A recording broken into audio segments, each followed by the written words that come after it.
Chapter 8. The Mastery of Procrastination. The Seventh Step Toward Riches.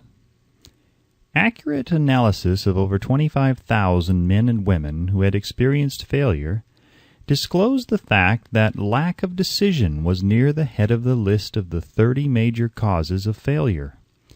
This is no mere statement of a theory. It is a fact. Procrastination, the opposite of decision, is a common enemy which practically every man must conquer.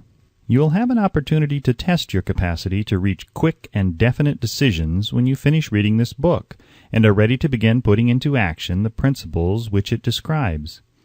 Analysis of several hundred people who had accumulated fortunes well beyond the $1 million mark disclosed the fact that every one of them had the habit of reaching decisions promptly and of changing these decisions slowly, if and when they were changed.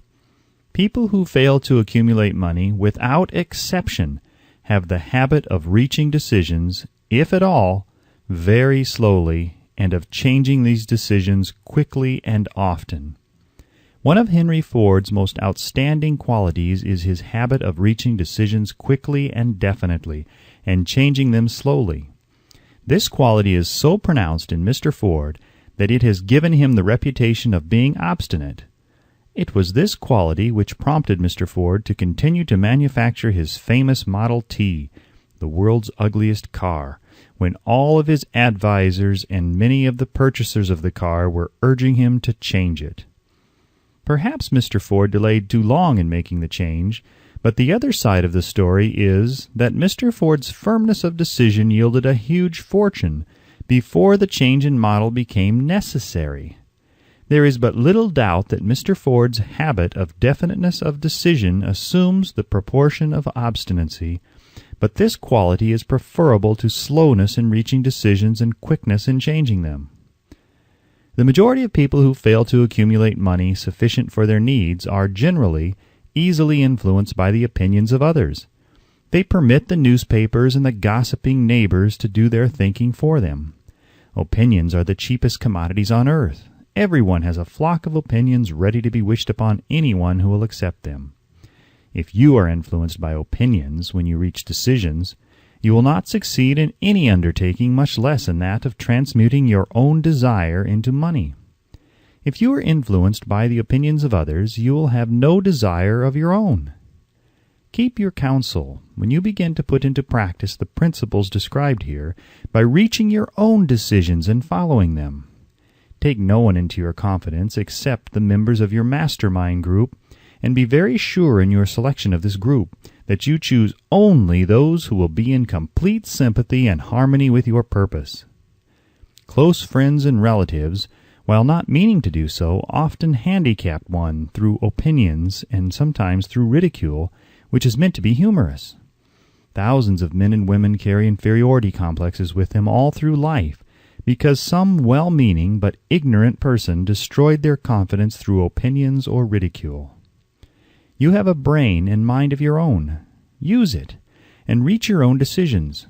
If you need facts or information from other people to enable you to reach decisions, as you probably will in many instances, acquire these facts or secure the information you need quietly, without disclosing your purpose.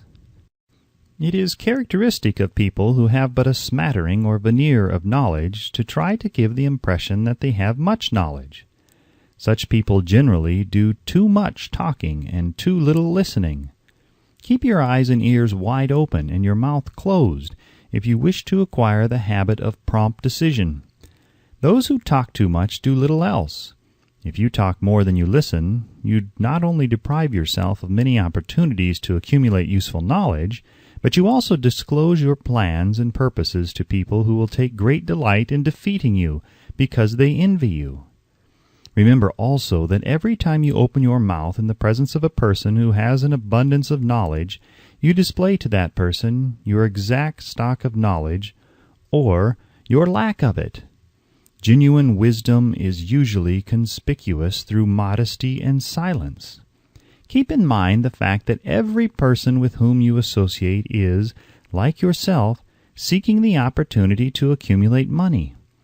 If you talk about your plans too freely, You may be surprised when you learn that some other person has beaten you to your goal by putting into action ahead of you the plans of which you talked unwisely. Let one of your first decisions be to keep a closed mouth and open ears and eyes. As a reminder to yourself to follow this advice, it will be helpful if you copy the following epigram in large letters and place it where you will see it daily. Tell the world what you intend to do, but first show it. This is the equivalent of saying that deeds and not words are what count most. Freedom or death on a decision. The value of decisions depends upon the courage required to render them. The great decisions, which served as the foundation of civilization, were reached by assuming great risks, which often meant the possibility of death. Lincoln's decision to issue his famous Proclamation of Emancipation, which gave freedom to the colored people of America, was rendered with full understanding that his act would turn thousands of friends and political supporters against him. He knew, too, that carrying out that proclamation would mean death to thousands of men on the battlefield. In the end, it cost Lincoln his life. That required courage. Socrates' decision to drink the cup of poison rather than compromise in his personal belief was a decision of courage. It turned time ahead 1,000 years and gave to people then unborn the right to freedom of thought and speech. The decision of Robert E. Lee, when he came to the parting of the way with the Union and took up the cause of the South, was a decision of courage, for he well knew that it might cost him his own life, that it would surely cost the lives of others. But the greatest decision of all time, as far as any American citizen is concerned, was reached in Philadelphia, July 4th, 1776, when 56 men signed their names to a document which they well knew would bring freedom to all Americans, or leave every one of the 56 hanging from a gallows. You have heard of this famous document, but you may not have drawn from it the great lesson in personal achievement it so plainly taught. We all remember the date of this monumentous decision, but few of us realize what courage that decision required. We remember our history as it was taught. We remember dates and the names of the men who fought. We remember Valley Forge and Yorktown. We remember George Washington and Lord Cornwallis, but we know little of the real forces back of these names, dates, and places. We know still less of that intangible power which ensured us freedom long before Washington's armies reached Yorktown.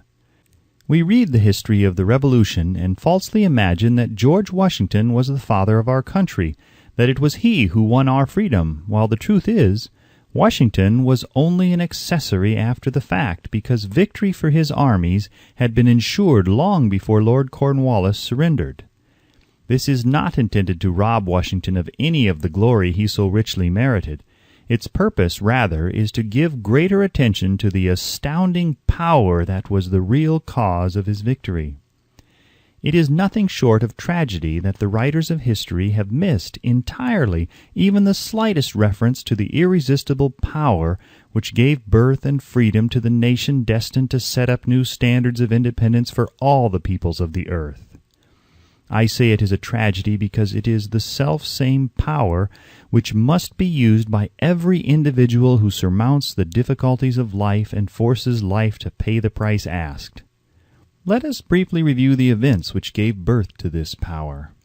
The story begins with an incident in Boston, March 5, 1770. British soldiers were patrolling the streets and by their presence openly threatening the citizens. The colonists resented armed men marching in their midst. They began to express their resentment openly, hurling stones as well as epithets at the marching soldiers until the commanding officer gave orders, "Fix bayonets! Charge!" The battle was on. It resulted in the death and injury of many. The incident aroused such resentment that the provincial assembly, made up of prominent colonists, called a meeting for the purpose of taking definite action.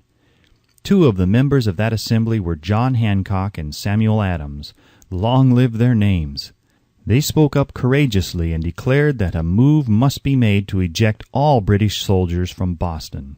Remember this: A decision in the minds of two men might properly be called the beginning of the freedom which we of the United States now enjoy. Remember, too, that the decision of these two men called for faith and courage because it was dangerous. Before the assembly adjourned, Samuel Adams was appointed to call on the governor of the province, Hutchinson, and demand the withdrawal of British troops. The request was granted. The troops were removed from Boston, but the incident was not closed. It had caused a situation destined to change the entire trend of civilization. Strange, is it not, how the great changes, such as the American Revolution and the World War, often have their beginnings in circumstances which seem unimportant?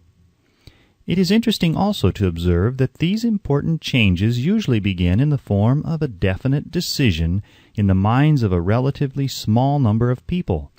Few of us know the history of our country well enough to realize that John Hancock, Samuel Adams, and Richard Henry Lee of the province of Virginia were the real fathers of our country. Richard Henry Lee became an important factor in this story by reason of the fact that he and Samuel Adams communicated frequently by correspondence, sharing freely their fears and their hopes concerning the welfare of the people of their provinces. From this practice, Adams conceived the idea that a mutual exchange of letters between the 13 colonies might help to bring about the coordination of efforts so badly needed in connection with the solution of their problems. 2 years after the clash with the soldiers in Boston, March 72, Adams presented this idea to the Assembly in the form of a motion that a correspondence committee be established among the colonies with definitely appointed correspondents in each colony for the purpose of friendly cooperation for the betterment of the colonies of British America. Mark well this incident. It was the beginning of the organization of the far-flung power destined to give freedom to you and to me. The mastermind had already been organized. It consisted of Adams, Lee, and Hancock.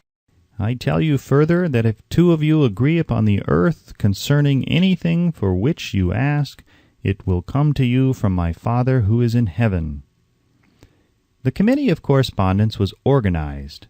Observe that this move provided the way for increasing the power of the mastermind by adding to it men from all the colonies. Take notice that this procedure constituted the first organized planning of the disgruntled colonists. In union there is strength. The citizens of the colonies had been waging disorganized warfare against the British soldiers through incidents similar to the Boston riot, but nothing of benefit had been accomplished. Their individual grievances had not been consolidated under one mastermind. No group of individuals had put their hearts, minds, souls, and bodies together in one definite decision to settle their difficulty with the British once and for all, until Adams, Hancock, and Lee got together. Meanwhile, the British were not idle. They, too, were doing some planning and masterminding on their own account, with the advantage of having back of them money and organized soldiery. The Crown appointed Gage to supplant Hutchinson as the governor of Massachusetts. One of the new governor's first acts was to send a messenger to call on Samuel Adams for the purpose of endeavoring to stop his opposition by fear. We can best understand the spirit of what happened by quoting the conversation between Colonel Fenton, the messenger sent by Gage, and Adams. Colonel Fenton: I have been authorized by Governor Gage to assure you, Mr. Adams, that the governor has been empowered to confer upon you such benefits as would be satisfactory. Endeavor to win Adams by promise of bribes, upon the condition that you engage to cease in your opposition to the measures of the government. It is the government's advice to you, sir, not to incur the further displeasure of His Majesty. Your conduct has been such as makes you liable to penalties of an order of Henry VIII, by which persons can be sent to England for trial for treason or misprision of treason at the discretion of a governor of a province. But by changing your political course you will not only receive great personal advantages, but you will make your peace with the king. Samuel Adams had the choice of two decisions. He could cease his opposition and receive personal bribes, or he could continue and run the risk of being hanged. Clearly the time had come when Adams was forced to reach instantly a decision which could have cost his life. The majority of men would have found it difficult to reach such a decision. The majority would have sent back an evasive reply, but not Adams. He insisted upon Colonel Fenton's word of honor that the colonel would deliver to the governor the answer exactly as Adams would give it to him. Adams' answer: "Then you may tell Governor Gage that I trust I have long since made my peace with the King of Kings. No personal consideration shall induce me to abandon the righteous cause of my country. And tell Governor Gage it is the advice of Samuel Adams to him no longer to insult the feelings of an exasperated people." Comment as to the character of this man seems unnecessary. It must be obvious to all who read this astounding message that its sender possessed loyalty of the highest order. This is important. Racketeers and dishonest politicians have prostituted the honor for which such men as Adams died. When Governor Gage received Adams' caustic reply, he flew into a rage and issued a proclamation which read, "I do hereby, in His Majesty's name, offer and promise His most gracious pardon to all persons who shall forthwith lay down their arms and return to the duties of peaceable subjects, excepting only from the benefit of such pardon Samuel Adams and John Hancock, whose offenses are too flagitious a nature to admit to any other consideration but that of condign punishment." As one might say in modern slang, Adams and Hancock were on the spot. The threat of the irate governor forced the two men to reach another decision, equally as dangerous. They hurriedly called a secret meeting of their staunchest followers. Here the mastermind began to take on momentum. After the meeting had been called to order, Adams locked the door, placed the key in his pocket, and informed all present that it was imperative that a Congress of the colonists be organized and that no man should leave the room until the decision for such a Congress had been reached. Great excitement followed. Some weighed the possible consequences of such radicalism, old man fear. Some expressed grave doubt as to the wisdom of so definite a decision in defiance of the Crown. Locked in that room were two men immune to fear, blind to the possibility of failure, Hancock and Adams. Through the influence of their minds, the others were induced to agree that, through the Correspondence Committee, arrangements should be made for a meeting of the First Continental Congress to be held in Philadelphia, September 5th, 1774. Remember this date. It is more important than July 4th, 1776. If there had been no decision to hold a Continental Congress, there could have been no signing of the Declaration of Independence. Before the first meeting of the new Congress, another leader, in a different section of the country, was deep in the throes of publishing a summary view of the rights of British America. He was Thomas Jefferson, of the province of Virginia, whose relationship to Lord Dunmore, representative of the Crown in Virginia, was as strained as that of Hancock and Adams with their governor. Shortly after his famous Summary of Rights was published, Jefferson was informed that he was subject to prosecution for high treason against His Majesty's government. Inspired by the threat, one of Jefferson's colleagues, Patrick Henry, boldly spoke his mind, concluding his remarks with a sentence which shall remain forever a classic: "If this be treason, then make the most of it." It was such men as these who, without power, without authority, without military strength, without money, sat in solemn consideration of the destiny of the colonies, beginning at the opening of the First Continental Congress and continuing at intervals for 2 years, until on June 7, 1776, Richard Henry Lee arose, addressed the chair, and to the startled assembly made this motion: "Gentlemen, I make the motion that these united colonies are, and of right ought to be, free and independent states, that they be absolved from all allegiance to the British Crown, and that all political connection between them and the state of Great Britain is and ought to be totally dissolved." Lee's astounding motion was discussed fervently, and at such length that he began to lose patience. Finally, after days of argument, he again took the floor, and declared in a clear, firm voice, "Mr. President, we have discussed this issue for days. It is the only course for us to follow. Why then, sir, do we longer delay? Why still deliberate? Let this happy day give birth to an American republic. Let her arise not to devastate and to conquer, but to reestablish the reign of peace and of law. The eyes of Europe are fixed upon us. She demands of us a living example of freedom that may exhibit a contrast in the felicity of the citizen to the ever-increasing tyranny. Before this motion was finally voted upon, Lee was called back to Virginia because of serious family illness, but before leaving he placed his cause in the hands of his friend, Thomas Jefferson, who promised to fight until favorable action was taken. Shortly thereafter, the President of the Congress, Hancock, appointed Jefferson as chairman of a committee to draw up a Declaration of Independence. Long and hard the committee labored on a document which would mean, when accepted by the Congress, that every man who signed it would be signing his own death warrant should the colonies lose in the fight with Great Britain, which was sure to follow. The document was drawn, and on June 28 the original draft was read before the Congress. For several days it was discussed, altered, and made ready. On July 4, 1776, Thomas Jefferson stood before the Assembly and fearlessly read the most momentous decision ever placed upon paper.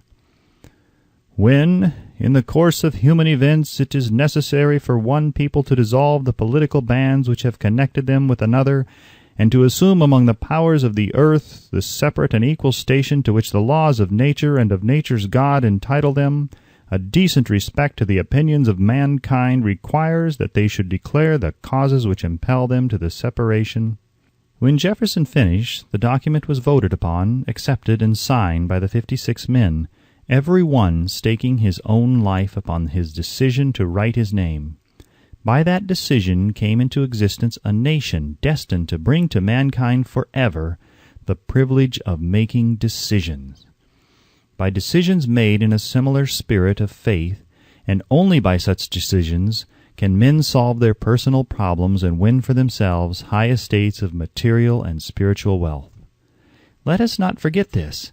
Analyze the events which led to the Declaration of Independence and be convinced that this nation, which now holds a position of commanding respect and power among all nations of the world, was born of a decision created by a mastermind consisting of 56 men. Note well the fact that it was their decision which ensured the success of Washington's armies, because the spirit of that decision was in the heart of every soldier who fought with him, and served as a spiritual power which recognizes no such thing as failure. Note also, with great personal benefit, that the power which gave this nation its freedom is the self-same power that must be used by every individual who becomes self-determining. This power is made up of the principles described in this book. It will not be difficult to detect in the story of the Declaration of Independence at least 6 of these principles: desire, decision, faith, persistence, the mastermind, and organized planning. Throughout this philosophy will be found the suggestion that thought, backed by strong desire, has a tendency to transmute itself into its physical equivalent.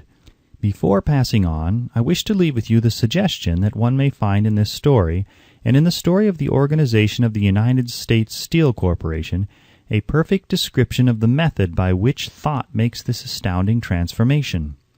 In your search for the secret of the method, do not look for a miracle, because you will not find it. You will find only the eternal laws of nature. These laws are available to every person who has the faith and the courage to use them.